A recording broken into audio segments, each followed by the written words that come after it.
નમસ્કાર, રામ રામ. આવકાર ડિજિટલમાં દરેક મિત્રોનું સ્વાગત કરું છું. મિત્રો, ચેનલને સબસ્ક્રાઈબ કરજો અને જે પણ મિત્રો સબસ્ક્રાઈબ કરી છે એને ખૂબ ખૂબ આભાર માનું છું. મિત્રો, વાત કરવી છે બગદાણાની. તે બગદાણાનો વિવાદ હજી સુધી એનો કોઈ અંત આવ્યો નથી.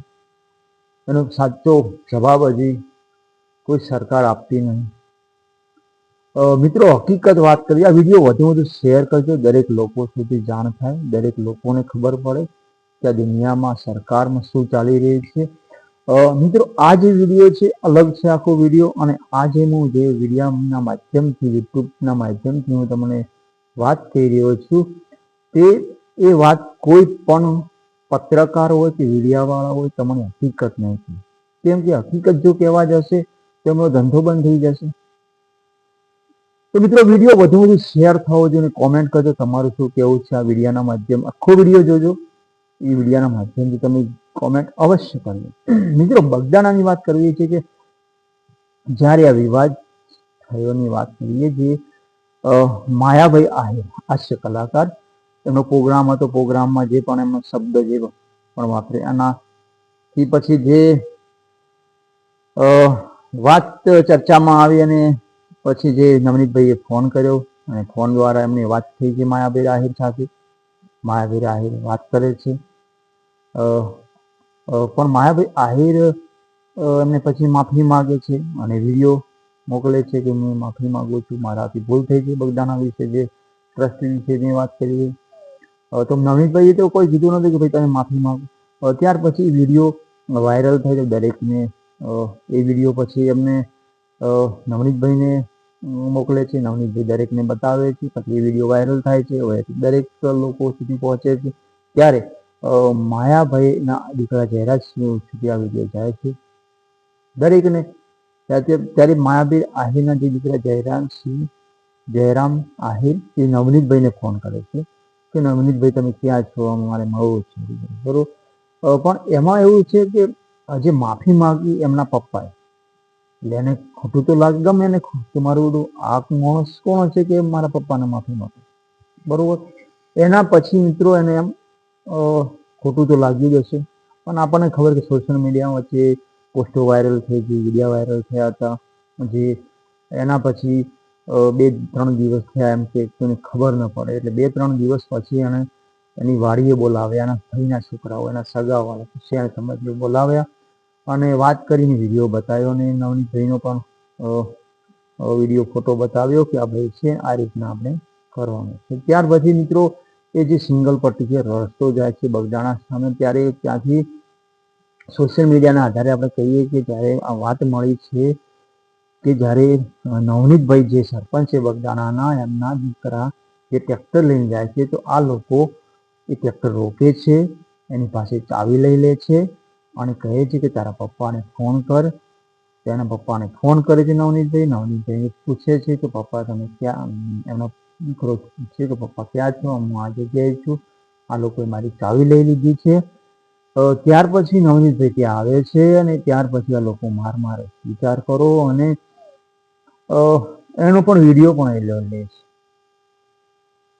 તો મિત્રો, હજી સુધી પોલીસ તંત્ર છે, જે સરકાર છે, હજી કોઈ એનો કોઈ નિકાલ કરતા નથી, સાચી હકીકત, સાચી માહિતી આપતા નથી. કોણ છે આમ તેમ કેસ ફેરવી જાય છે.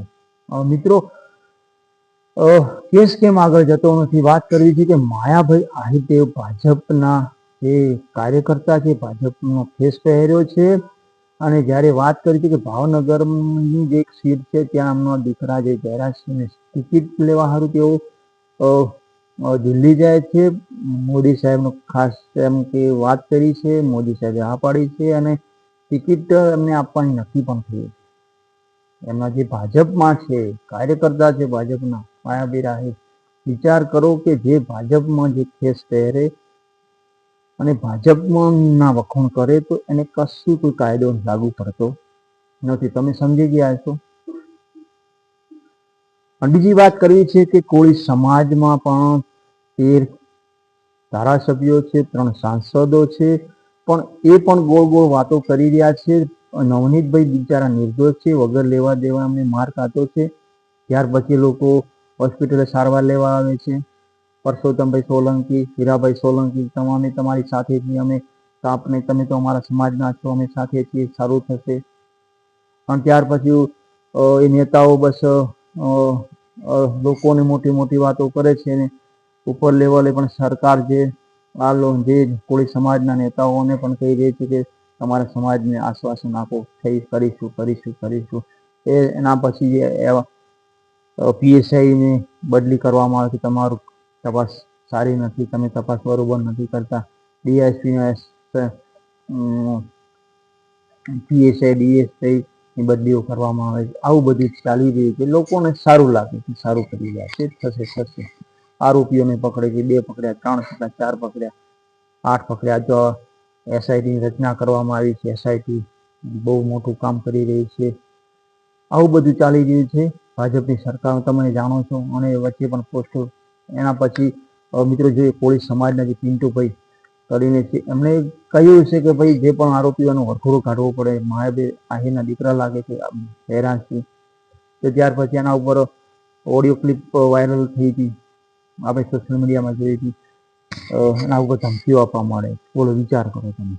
એટલે જે ભાજપનો કેસ છે, ભાજપના વખોણ કરે, કહેવાનો મતલબ કે ગંગામાં તમે ડૂબકી મારો, ગમે એટલા પાપ કર્યા હોય, ગંગામાં ડૂબકી મારો, તમારે કોઈ કશું થવાનું નથી, કોઈ કાયદો લાગતો નથી, કોઈ લાગુ પડતો નથી.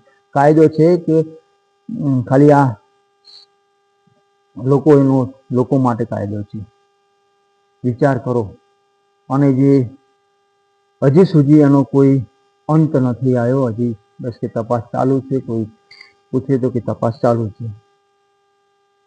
મિત્રો વિચાર કરો તમે. તો વિડીયો વધુ શેર કરજો મિત્રો. આ વાત સોશિયલ મીડિયામાં કોઈ પણ મીડિયાવાળા તમને આવી વાત નહીં કહે. હકીકત આ છે મેઇન મુદ્દો. જયરાજસિંહ આહિરે જે આ જે હુમલો કરાયો છે, બીજો તો કોણ કરી શકે? બીજો તો કોણ? શું વિરોધ? કેનો વિરોધ છે? મારી શકે નવનીતભાઈને શું કામ મારે? વગર વાંકે મારે. અને એમનો વાંક પણ બિચારાનો નતો કોઈ. એમને કેવા માયાભાઈને કહ્યું કે તમે માફી માગો? સૂત્રોના અંદાજે આપણે કહી શકીએ. જે આ વચ્ચે આપણે સોશિયલ મીડિયામાં વિડીયા જોયા હતા, લોકો પણ કોઈ સમાજના જે લોકો કહી રહ્યા છે કે જયરાજસિંહનો હાથ છે, જયરાજસિંહ આહિરનો હાથ છે, પણ આ વાત આખી દબાવવામાં આવે. તો સમજાય અને વંદન દરેકને. જય માતાજી. નવા વિડીયોમાં ફરી મળજો. અમારો વિડીયો ગમ્યો હોય તો લાઈક કરજો, શેર કરજો, કોમેન્ટ અવશ્ય કરજો. અને વધુમાં વધુ આ વિડીયો શેર થવો જોઈએ. અમારી ચેનલને સબસ્ક્રાઈબ કરો આવા અવનવા અદ્ભુત વિડીયો જોવા માટે. નમસ્કાર. રામ રામ.